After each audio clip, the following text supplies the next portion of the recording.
J'ai souri en la voyant étouffer avec son croissant, les miettes collées à ses lèvres peintes en rouge sang, pendant qu'elle crachait ses insultes sur ma vie ratée. Ce n'était pas la première fois qu'elle me traitait de parasite familial, mais ce brunch dominical, sous le soleil implacable de Paris, a été le déclencheur. J'ai décidé qu'elle paierait pour chaque mot, non pas avec des larmes immédiates, mais avec le lent poison de la vérité qui rongerait son empire de mensonges. Et quand elle a levé son verre de mimosa pour porter un toast à ma misère éternelle, j'ai su que le moment était venu de signer non seulement son chèque, mais aussi son arrêt de mort sociale. Paris, cette ville qui avale les âmes comme un café trop amer, m'avait déjà mâché et recraché une fois. J'étais rentré de Londres 3 ans plus tôt, les poches vides et l'âme en lambeaux, après l'effondrement de ma start-up en tech. Ma sœur, Émilie, la parfaite, l'intouchable, m'avait accueilli avec un sourire de crocodile. « Frère, tu sais que tu peux squatter le canapé, hein? Tant que tu ne touches pas à mes loups-boutins. » Elle habitait un appartement haussmannien dans le 7e arrondissement, fruit de son ascension fulgurante chez LVMH, où elle gérait les comptes comme une reine des glaces. Moi? J'étais le raté, le fils prodigue qui avait fui l'école polytechnique pour chasser des rêves fous en Angleterre. Nos parents, décédés dans un accident de voiture sur la 6 quand nous étions ados, nous avaient laissé un héritage maigrelet, une maison à vendre à Lyon et des dettes à rembourser. Émilie avait tout pris en main, ou du moins c'est ce qu'elle prétendait. Elle payait les factures, organisait les dîners de famille, et moi, je végétais, consultant freelance pour des boîtes obscures, à peine assez pour un loyer à Belleville. Mais la vérité, cette garce impitoyable, est que j'avais reconstruit en silence. Après l'échec à Londres, j'avais racheté discrètement les parts familiales restantes dans une petite agence de marketing digital que notre père avait fondée dans les années 80. Personne ne le savait, pas même Émilie, qui méprisait ce vieux business poussiéreux. J'avais pivoté l'agence vers l'IA, injecté mes derniers euros, et en 2 ans, elle était devenue Bater Solutions, un mastodonte caché derrière des sous-traitants anonymes. Et devinez qui signait les contrats phares avec LVMH? Moi. Pas sous mon nom, bien sûr j'étais Alexandre Duval, un fantôme dans les organigrammes. Émilie, avec son salaire mirobolant de 150 000 € annuels, ne se doutait pas que la moitié de ses primes venaient de mes algorithmes, de mes nuits blanches à coder dans un studio exigu du Marais. Ce brunch-là, au café de Flore, était censé être une trêve. Notre cousin Paul y était aussi, avec sa femme enceinte, et la table ébruissait de rires forcés. Émilie, rayonnante dans sa robe Chanel cintrée, dominait la conversation. Regardez Alex, notre éternel rêveur. Il passe ses journées à bidouiller des apps qui ne marchent jamais. Souvenez-vous de son réseau social pour chats? Un flop total. Elle éclata de rire, et Paul, mal à l'aise, hocha la tête en sirotant son espresso. Je sentis la chaleur monter, pas celle du soleil filtrant à travers les vitres art déco, mais celle d'une rage sourde, accumulée comme de la vase au fond de la Seine. J'ai souri, comme toujours, et répondu d'une voix douce, au moins, mes chats virtuels ne me trahissent pas, Émilie. Elle a haussé les épaules, piqué au vif, et a enchaîné sur sa dernière promotion. Moi, au moins, je construis quelque chose de tangible. Pas comme certains qui vivent au crochet de la famille. C'est là que j'ai craqué, intérieurement. Au crochet? Elle, qui dépensait 500 € par semaine en brunch et coiffeur, qui avait emprunté 20 000 € de l'héritage pour son mariage raté avec ce banquier volage. J'ai sorti mon téléphone sous la table, feignant un appel urgent, et lancé l'algorithme. Un simple courriel anonyme à son DRH, vérifier les comptes de Madame Émilie Laurent. Anomalie détectée dans les flux LVMH à terre. Pas une accusation directe, juste une graine de doute. Elle n'en savait rien, bien sûr, mais son téléphone a vibré presque aussitôt à un message de son assistante, urgent, réunion imprévue à 14 h. Son sourire s'est figé, et pour la première fois, j'ai vu une fissure dans son armure, la peur, pure et viscérale, comme un coup de poignard dans le ventre. Le reste du brunch s'est étiré en politesse vide. Émilie a payé l'addition d'un geste théâtral, jetant un billet de 100 € sur la soucoupe comme si c'était une aumône. Allez, Alex, ne fais pas cette tête. On se voit dimanche prochain? Même endroit, même humiliation? Elle a ri, mais ses yeux trahissaient l'inquiétude. Je me suis levé, l'ai embrassé sur les 2 joues à un baiser de Judas et murmuré, compte sur moi, petite sœur. Et souviens-toi, les apparences sont des illusions fragiles. Elle a froncé les sourcils, mais j'étais déjà parti, fonçant dans les rues encombrées de Saint-Germain, le cœur battant au rythme d'une symphonie de revanche. De retour dans mon bureau improvisé à un loft anonyme près de la Bastille, payé cash par à terre, j'ai ouvert les dossiers. Des années de surveillance discrète, c'est mes piraté via un backdoor dans son ordinateur de travail, ces textos avec l'amant du moment, un junior chez Dior, pathétique, ces faux frais remboursés pour des dîners clients et qui n'étaient que des soirées arrosées au Buda Bar. Émilie n'était pas corrompue au point de frauder massivement, mais elle trichait sur les bords, comme tout le monde dans ce monde de luxe factice. Et moi, j'avais les preuves. Pas pour la détruire d'un coup au non, la vraie vengeance est un harlan, comme un vin qui mûrit en cave. Je commençais par une petite fuite, un leak anonyme sur un forum interne de LVMH, signalant ses irrégularités mineures. Assez pour que son patron la convoque, pas assez pour la virer sur le champ. Les jours suivants furent un délice tordu. Elle m'appelait tous les soirs, sa voix passant du miel au vinaigre, « Alex, tu sais, avec cette réunion bizarre. C'est rien, hein? Juste de la paperasse. » Je feignais l'empathie, bien sûr, Amy. T'es la meilleure. Si tu as besoin d'argent pour un avocat. Elle raccrochait, furieuse. Intérieurement, je riais. La psychologie humaine est une machine prévisible, d'abord le déni, puis l'anxiété qui ronge comme de l'acide. Je la voyais craquer dans nos appels vidéo, ses yeux cernés malgré le maquillage, ses ongles rongés jusqu'au sang. Un soir, elle avoua, j'ai peut-être un peu exagéré sur des notes de frais. Mais c'est rien. Tout le monde le fait. Je hochai la tête, compatissant, je sais, petite sœur. La vie est injuste. Mais la vie, pour Émilie, allait devenir un enfer sur mesure. J'escaladai, un audit fictif lancé via un contact chez les RH, forçant une enquête sur ses promotions. Elle paniqua, annula notre brunch dominical pour raison pro. Je lui envoyai des fleurs au délice blanc, symbole de pureté moqueuse avec une carte, pour que la vérité fleurisse. Elle me bombarda de messages, c'est quoi ce délire, Alex? Tu me fais une blague? Non, pas une blague. Une leçon. La leçon de ce que ça fait d'être piétiné, moqué, réduit à un parasite dans sa propre famille. Bientôt, les fissures se multiplièrent. Son amant la largua, j'avais suggéré à un collègue de lui montrer les textos compromettants. Ses amis, ces vipères du 16e, commencèrent à murmurer, Émilie? Elle est sur la sellette chez LVMH. Elle débarqua chez moi un soir de pluie, trempée comme un chien battu, cognant à la porte de mon studio miteux, comme elle l'appelait. Alex, aide-moi. J'ai besoin de ton aide. Je l'invitai à entrer, lui offris un verre de Bordeaux le même que nos parents aimaient. Assise sur mon canapé Ikea, elle sanglota, tout s'effondre.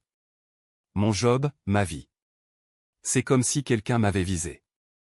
Je posai ma main sur la sienne, sentant son pouls affolé. Qui ferait une chose pareille, murmurai-je. Et pour la première fois, le doute s'insinua dans ses yeux, était-ce possible que ce soit moi? La nuit tomba sur Paris, lourde de secrets. Émilie s'endormit sur le canapé, épuisée, et je veillai, fixant son visage endormi au ce masque de perfection craquelé. La revanche n'était pas terminée, elle ne faisait que commencer. Demain, je lâcherai la bombe suivante, la révélation que son empire reposait sur mes épaules invisibles. Mais pour l'instant, je savourais le silence, ce calme avant la tempête qui allait engloutir ma sœur chérie. Les jours suivants furent un balai macabre de mensonges et de demi-vérités.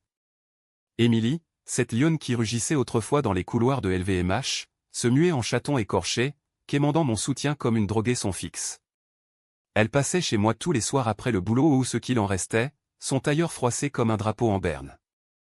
Alex, j'ai fouillé partout. Rien de grave, hein? Juste une erreur administrative. Sa voix tremblait, et je hochais la tête, les yeux baissés sur mon ordinateur portable, feignant de coder une ligne de script anodine. En réalité, j'activais des trackers, ces recherches Google sur comment survivre à un audit RH, ces nuits blanches visibles dans les cernes qui s'approfondissaient comme des cratères lunaires. Je me rappelais nos enfances à Lyon, dans cette maison étroite de la Croix-Rousse. Émilie, l'aînée de 2 ans, me protégeait des brutes de l'école avec une férocité de mère ours. « Touche pas à mon frère, ou je te crève les yeux », criait-elle, petite furie aux couettes blondes. Et moi, le timide, je l'idolâtrais. Mais la mort de nos parents avait tout inversé, elle était devenue le pilier, la survivante pragmatique qui avait vendu la maison pour payer nos études, tandis que je m'enfonçais dans des rêves éthérés d'entrepreneuriat. Alex, la vie n'est pas un roman. C'est du concret, des chiffres, des résultats. Ces mots, lancés comme des flèches lors de nos rares dîners, m'avait saigné à blanc. Et maintenant, ironie du sort, c'est moi qui tenais les cordons de la bourse littéralement. Un matin, alors qu'elle sirotait son thé chez moi, elle avait pris l'habitude de squatter mon frigo, retournant la moquerie contre elle-même, son téléphone sonna. Le DRH, Madame Laurent, nous devons discuter de votre dossier. Des irrégularités sur les contrats à terre. Pouvez-vous venir à 11 heures? Son visage vira aussi un blanc spectral sous la lumière crue de ma lampe de bureau. Elle lâcha la tasse, le liquide ambré se répandant comme du sang sur le parquet. À terre? C'est quoi ce bordel? Je ramassai les éclats, ma voix un murmure apaisant, calme-toi, Amy. C'est peut-être une erreur. Je vais shaker de mon côté. Mensonge, bien sûr. À terre, c'était moi. J'avais sciemment gonflé les factures pour tester sa loyauté et elle avait validé, sans sourciller, pour booster ses KPIs. La réunion fut un massacre. Elle rentra à 13 heures, les épaules voûtées, et s'effondra sur une chaise de bistrot imaginaire dans mon salon. Ils me suspendent, Alex. Suspension provisoire, le temps de l'enquête. Mon Dieu, si ça sort, je suis fini. Des larmes, pour la première fois depuis l'enterrement de maman, coulaient sur ses joues, emportant son mascara entraîné noir. Je m'agenouillai devant elle, comme un confesseur, et la serrai dans mes bras. Son corps tremblait contre le mien, odeur de parfum Chanel numéro 5 mêlée à la sueur de la peur. Raconte-moi tout, dis-je doucement. Et elle déballa, les faux frais pour des voyages pro à Cannes qui n'étaient que des week-ends avec l'amant, les heures sup inventées pour gonfler le salaire, les cadeaux offerts par des fournisseurs qui, en réalité, passaient par à terre. C'était pour survivre, Alex. Pour être la meilleure. Pour ne pas finir comme toi. Comme moi. Ces mots me transpercèrent comme une lame rouillée. La rage remonta, acide, brûlante. Je la lâchai, me redressai, et pour la première fois, laissai filtrer un soupçon de vérité, et si je te disais que je connais bien à terre? Elle cligna des yeux, confuse, quoi? T'as bossé pour une fois, non? Ce truc ringard de pub digital. Je ris, un rire bas, guttural, qui la fit reculer. Ringard? Émilie, à terre, c'est moi. J'en suis le fondateur.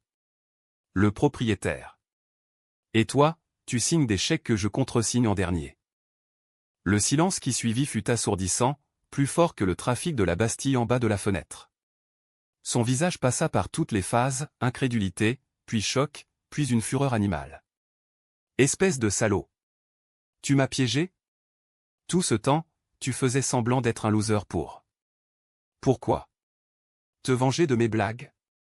Elle se leva d'un bond, renversant la chaise. Je restai assis, calme, les mains croisées. Pas des blagues, Amy. Des humiliations. Des années à me traiter de parasite, à me rabaisser devant la famille, les amis. Et pendant ce temps, je payais ton loyer, tes primes, ta vie de reine. Sans un merci. Sans même que tu le saches. Elle hurla, un cri primal qui résonna dans le loft vide. T'es malade. T'as manigancé tout ça pour une histoire de égo? Je suis ta sœur, Alex. Oui, ma sœur. Et c'est précisément pourquoi la blessure saignait si fort. La psychologie de la trahison familiale est un labyrinthe sans issue, on pardonne les étrangers, mais les liens du sang amplifient chaque coup. Je me levai à mon tour, la dominant de ma taille 1,90 m contre son 1,60 m. Malade? Peut-être. Mais regarde-toi, tu as construit ton trône sur mes épaules invisibles, et tu m'as craché dessus. Maintenant, tu vas apprendre ce que c'est que de tomber. Elle quitta l'appartement en claquant la porte, jurant comme un charretier lyonnais. Mais je savais qu'elle reviendrait. La dépendance est une chaîne forgée dans le désespoir. Et en effet, 2 jours plus tard, un SMS, on parle? Café de Flore, 10 heures. Ironie suprême, le lieu du crime originel. Le brunch dominical devint notre nouveau rituel tordu.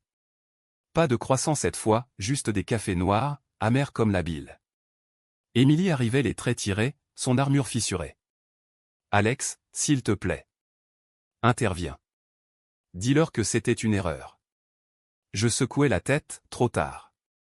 L'enquête roule. Et même si je pouvais, pourquoi le ferais-tu? Pour que tu puisses continuer à me mépriser. Nos conversations dérapaient en joutes verbales, pelant les couches de notre passé. Elle avouait ses peurs, la solitude après le divorce, la pression d'être la fille parfaite pour honorer nos parents. Moi, je déballais mes nuits d'insomnie, codant jusqu'à l'aube pour bâtir à terre, imaginant son mépris comme un carburant. Tu m'as rendu invisible, Amy. Et l'invisibilité, ça rend fou. Bientôt, l'enquête s'intensifia. Des mailles internes circulaient, suspicion de collusion sur à terre. Émilie fut mise à pied avec solde de tout compte 80 000 €, ironiquement signé par moi. Elle vendit son appartement, déménagea dans un studio à Montreuil, et nos brunchs migrèrent vers des zincs anonymes du 20e. Sa beauté fanait, cheveux ternes, yeux hagards. Un soir, ivre d'un picrate bon marché, elle murmura « Je te déteste, Alex. Mais. Merci. Pour m'avoir forcé à voir. » Voir quoi? La femme derrière le masque? Ou juste le vide? Ma vengeance, ce monstre que j'avais nourri, commença à me ronger à mon tour. Les nuits, je revoyais son rire au brunch initial, et au lieu de triomphe, un goût de cendre. Était-ce la victoire, ou juste une nouvelle prison? Paris en automne est une traîtresse, les feuilles mortes glissent sous les semelles comme des mensonges accumulés, et le vent froid du nord fouette les plaies ouvertes. Émilie et moi, nous arpentions les quais de Seine un après-midi pluvieux, parapluie inutile contre la bruine qui s'infiltrait partout. Elle avait perdu 10 kilos en un mois, son manteau Burberry flottant sur ses épaules comme un suaire. Alex, j'ai postulé partout. Rien. Le milieu du luxe, c'est un club fermé. Et avec cette tache sur mon CV. Sa voix se brisa, et elle s'arrêta près d'un bouquiniste, fixant un vieux volume de Proust comme si les mots d'Albertine pouvaient la sauver. Je marchais à ses côtés, les poings enfoncés dans les poches de mon duffel-coat, luttant contre une vague de culpabilité qui montait comme la marée. Vengeance accomplie, elle était brisée, réduite à l'ombre d'elle-même, quémandant des petits jobs de consultante freelance ou ironie, le même rôle qu'elle m'avait jeté au visage. Mais la psychologie du vengeur est un piège, après l'euphorie vient le vide, ce creux au ventre où résonne l'écho de sa propre destruction. J'avais gagné, mais à quel prix?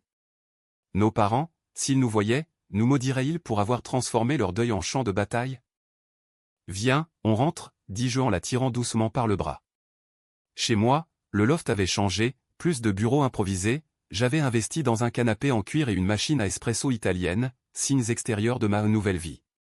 Émilie s'affala, allumant une gauloise malgré mes protestations. Le cancer, c'est le cadet de mes soucis maintenant. Nous parlâmes tard dans la nuit, déterrant les fantômes.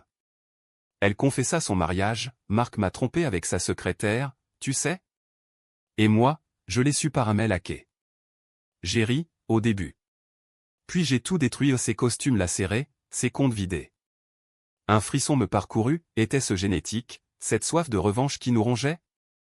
Je lui racontai Londres, les nuits dans un squat de Shoreditch, codant sur un laptop volé, vendant mes idées à des WC qui me ghostaient. J'ai voulu me suicider, une fois. Sur le pont de Tower Bridge, avec la Tamise en bas qui chantait son appel. Elle posa sa main sur la mienne, les larmes coulant librement. Pourquoi tu ne m'as rien dit? J'aurais aidé. Mensonge doux. Elle, qui m'appelait le boulet familial? Mais dans ce moment, suspendu entre haine et pardon, je vis l'humanité en elle, une femme terrifiée par l'abîme, comme moi. Pourtant, je ne pouvais pas arrêter. La machine était lancée. J'avais prévu l'étape suivante, une opportunité chez à terre. Un poste junior, anonyme, pour qu'elle rampe un peu plus. Amy, j'ai une piste. Chez une agence partenaire. Ça paie 40 000 par an, mais c'est un pied dans la porte. Ses yeux s'illuminèrent, un éclat fragile. Vraiment? Tu ferais ça pour moi?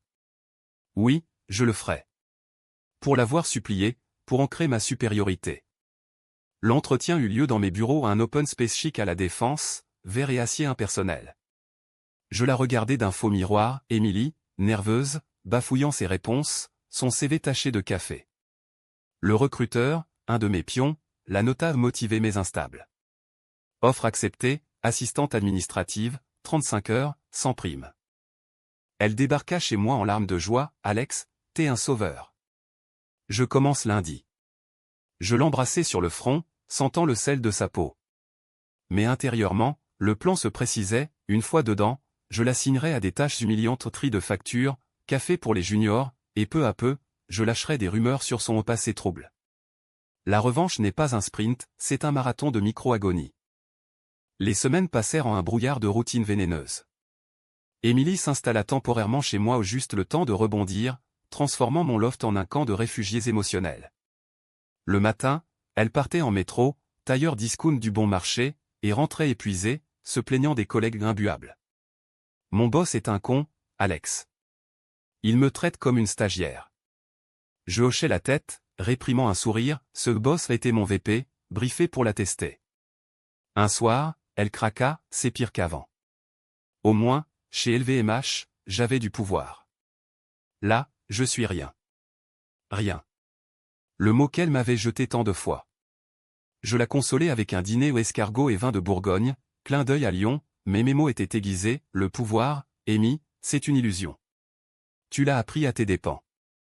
Bientôt, les premières fissures apparurent à terre. Une erreur dans un rapport sciemment introduite par moi via un script défectueux fut imputée à elle. Réunion houleuse, Madame Laurent, c'est inacceptable. Une semaine de mise à l'épreuve. Elle rentra en furie, me reprochant, c'est ta piste, Alex.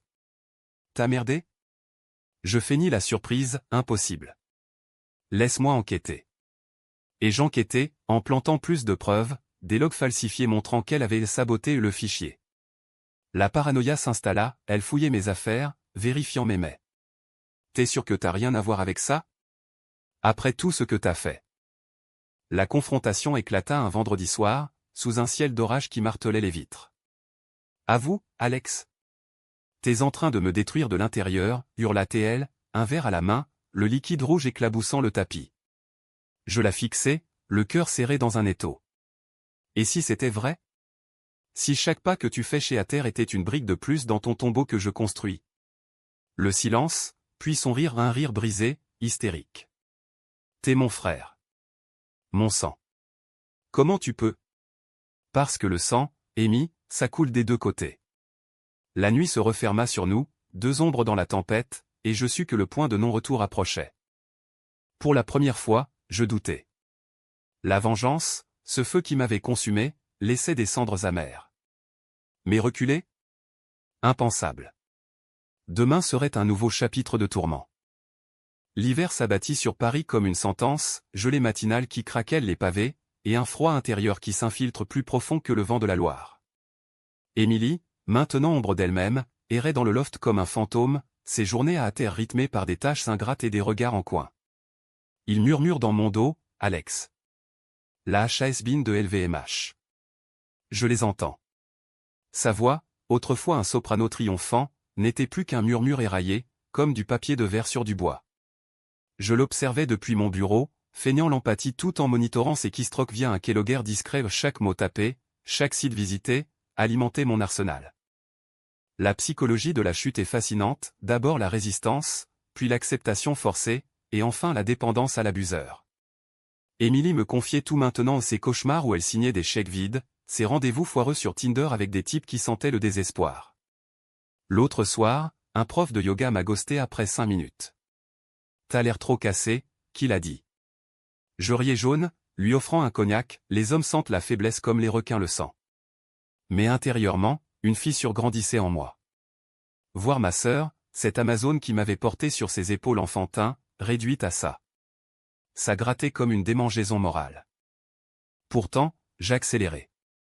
Étape suivante, l'isolement social. Un leak ciblé sur LinkedIn, profil anonyme postant des infos sur son éviction de LVMH pour conflit d'intérêts. Les réactions fusèrent, anciens collègues liquant en silence, amis du 16e la bloquant subtilement. Elle le découvrit un mardi, en scrollant frénétiquement pendant sa pause déjeuner. Rentra en trombe, c'est toi, hein? Ce poste merdique. Je niais, les yeux innocents, Amy, paranoïa. C'est le milieu, les ragots voyagent. Mais elle fouilla mon historique de navigation et trouva rien, car j'étais trop prudent. Au lieu de ça, elle trouva mes notes, un journal digital de sa déchéance, chronologie de chaque humiliation que j'orchestrais. Qu'est-ce que c'est que ça? Jour 47, et accepte le poste. Humiliation niveau 1. T'es un psychopathe. La dispute fut épique, un opéra wagnérien dans le confinement du loft. Elle balança des coussins, renversa la lampe, je bloquai ses coups, la plaquant contre le mur. Lâche-moi, enfoiré. T'as ruiné ma vie pour venger ton ego froissé? Son souffle chaud contre mon visage, mélange de rage et de vinasse. Je la relâchai, essoufflé, ton ego? Tu m'as enterré vivant, Amy. Des années à me traiter de raté, à me priver de l'héritage pour gérer tout seul. Et pendant ce temps, je bâtissais à terre sur les ruines de papa. Sans toi. Contre toi. Elle s'effondra au sol, sanglotant, papa. Il t'aurait détesté pour ça. Il voulait qu'on se serre les coudes. Papa. Ce mot invoqua les spectres. Notre père, ingénieur chez Renault, rentrant les mains noires de cambouis, nous racontant des histoires de machines qu'il répare l'âme. Il était mort au volant, maman à ses côtés, sur une route glissante vers les Alpes. Émilie avait 22 ans, moi 20, elle avait tout assumé, les funérailles, les dettes, me poussant à Polytechnique pendant qu'elle grimpait chez un concurrent. J'ai fait ça pour toi, Alex. Pour qu'on survive. Peut-être. Mais ces sacrifices étaient devenus des chaînes, elle me rappelait ma dette éternelle à chaque dîner, chaque appel. La revanche n'effaçait pas ça, elle l'amplifiait, comme un écho dans une cathédrale vide.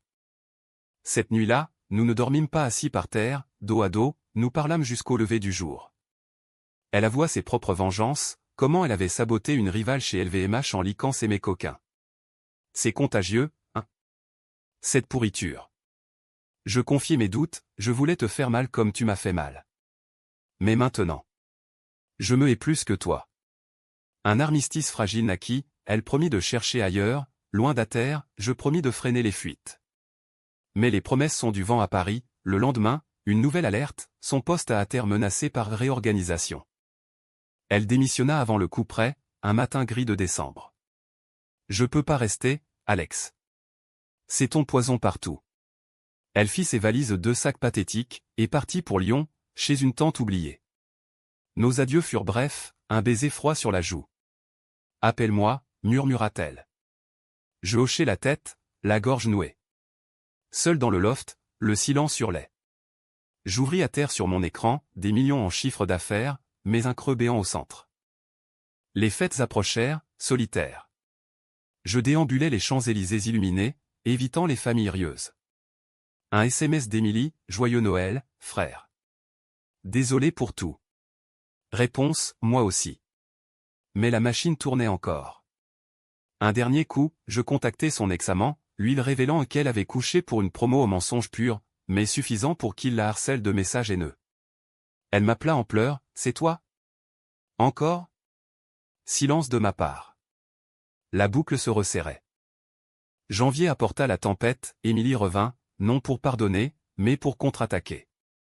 Elle avait fouillé l'héritage familial, découvert des papiers sur Ater que j'avais cachés. Tu m'as volé ma part, Alex.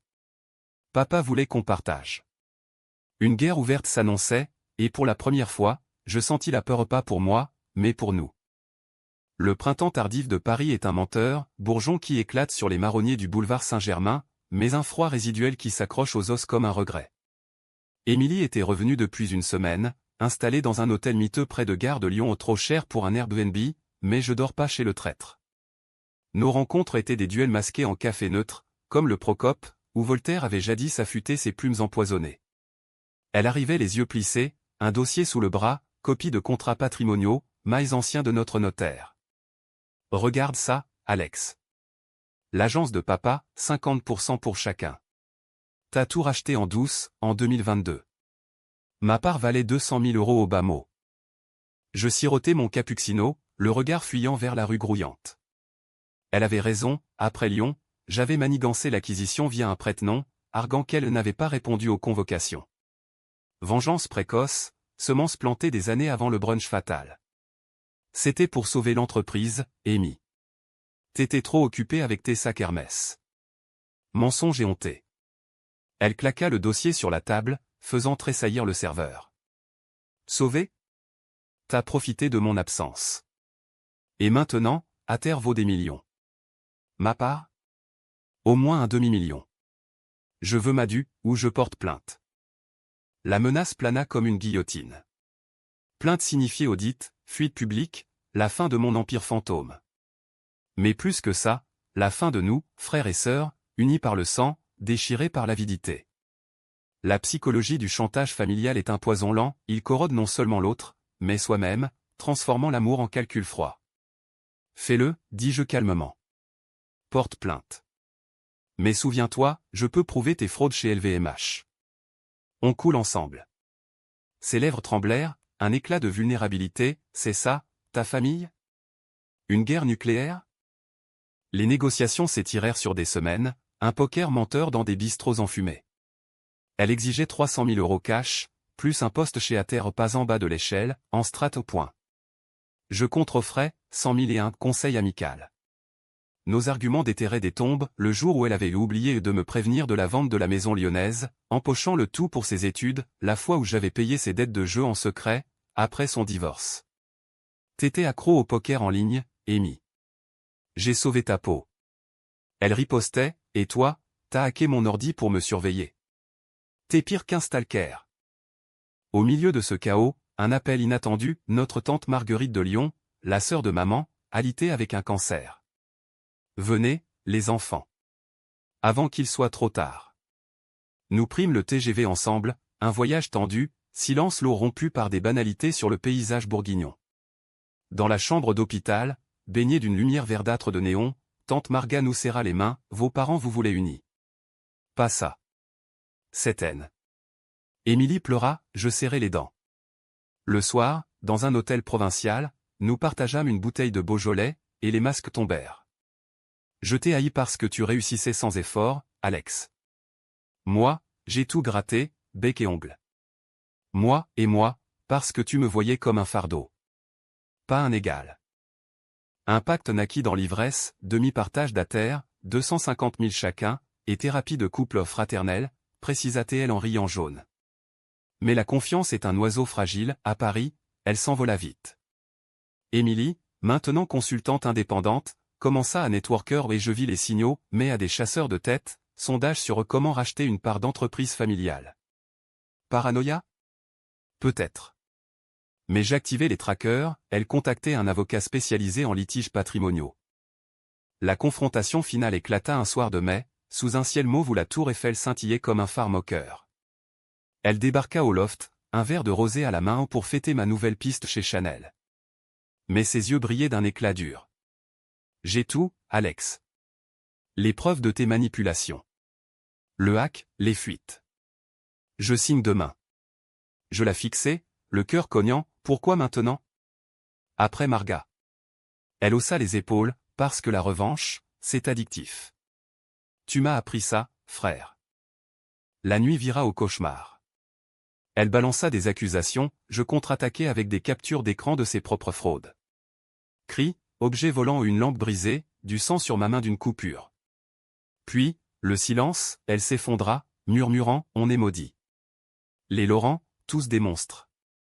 Je la serrai contre moi, sentant son corps secoué de sanglots. Pas maudit. Juste humain. Trop. Au matin, elle partit pour de bon, chèque en poche aux 250 000, transféré dans la nuit. Mais avant, un dernier brunch au Flore, croissant intact, mimosa bu en silence. Pas de pardon total, dit-elle. Mais une trêve. Je hochai la tête. La vengeance avait consumé ses flammes, restaient les cendres à balayer. Pourtant, un doute persistait, avait-elle vraiment tout?